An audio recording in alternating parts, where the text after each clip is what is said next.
Assalamualaikum warahmatullahi wabarakatuh. Perkenalkan, saya Adrika Mukhtar, kelas A semester 2, Prodi Administrasi Publik.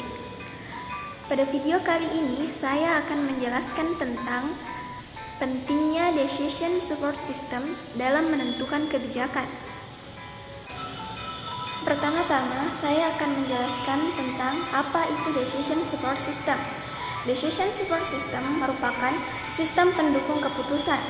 Decision Support System, disingkat DSS, adalah bagian dan sistem informasi berbasis komputer, termasuk sistem berbasis pengetahuan atau manajemen pengetahuan yang dipakai untuk mendukung pengambilan keputusan dalam suatu organisasi atau perusahaan. Dengan adanya DSS ini atau sistem pendukung keputusan ini, manajer akan mampu menyodorkan keputusan paling tepat dengan mempertimbangkan kondisi perusahaan pada masa itu. Decision Support System dapat dikatakan sebagai sistem komputer yang mengolah data menjadi informasi untuk mengambil keputusan dari masalah yang spesifik. DSS adalah sistem yang bertujuan untuk membantu manajer dalam mengambil keputusan dengan cara mengakses sebagian informasi yang dihasilkan dari berbagai sistem informasi yang terlibat dalam proses bisnis organisasi, seperti sistem otomatis kantor, sistem pemrosesan transaksi, dan lain sebagainya. Tujuan dari Decision Support System antara lain adalah membantu manajer membuat keputusan untuk memecahkan masalah, mendukung penilaian manajer, dan meningkatkan efektivitas pengambilan keputusan seorang manajer daripada efisiensinya. Namun, DSS tidak bertujuan untuk menggantikan tugas dari manajer, tapi untuk menjadi alat untuk membantu manajer itu sendiri. DSS sebenarnya merupakan pelaksanaan atau wujud nyata dari teori-teori pengambilan keputusan yang sudah diperkenalkan lebih dahulu oleh ilmu-ilmu seperti Operations Research dan Management Science.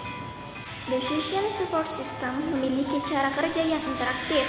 Jika dulu saat akan menyelesaikan masalah, kita harus melakukan perhitungan nilai minimum, maksimum, atau optimum dengan cara manual, maka DSS yang merupakan progresi alamiah dari sistem pelaporan informasi dan sistem pemrosesan transaksi akan membantu hal-hal tersebut. Cara kerja DSS ini adalah mendefinisikan masalah yang ada, mengumpulkan data dan atau informasi yang berlaku, mengolah data menjadi informasi yang berbentuk laporan grafik atau tulisan, dan menentukan jalan alternatif yang dapat berbentuk persentase. Decision Support System menggunakan resume dari informasi, pengecualian, pola, dan model analisis. DSS hanya akan membantu ketika kita membuat keputusan, namun bukan berarti harus memberikan keputusan itu sendiri. Pengambilan keputusan dimulai dengan mengumpulkan informasi yang bermanfaat melalui data mentah, dokumen, pengetahuan sendiri, dan atau model bisnis untuk mengetahui dan memecahkan masalah lalu membuat keputusan. Perangkat lunak DSS sering disebut juga dengan DSS Generator. DSS Generator ini berisi modul-modul untuk database, model, dan dialog manajemen. Modul Database Management System atau DBMS ini menyediakan beberapa hal seperti creation, interrogation, dan maintenance untuk DSS DBMS. Modul ini memiliki kemampuan untuk menemukan sistem database yang telah disimpan.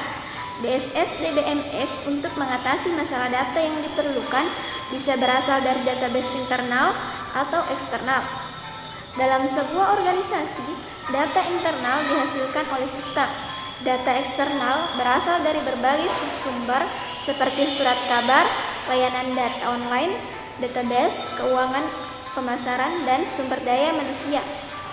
Adapun tipe-tipe Decision Support System terdiri dari 5 sistem.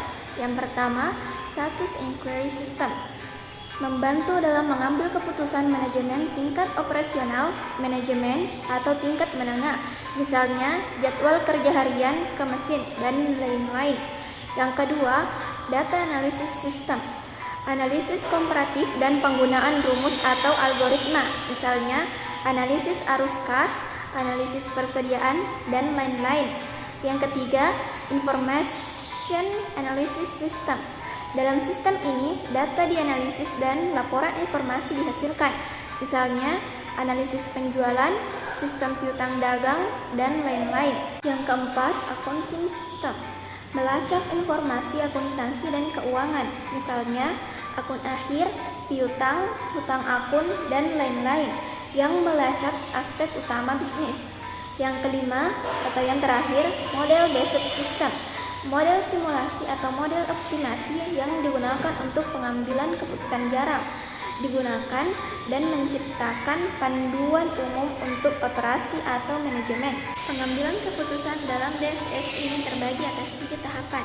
Yang pertama, kegiatan intelijen merupakan kegiatan mengamati lingkungan untuk mengetahui kondisi-kondisi yang perlu diperbaiki. Kegiatan ini merupakan tahapan dalam perkembangan yang cara berpikir.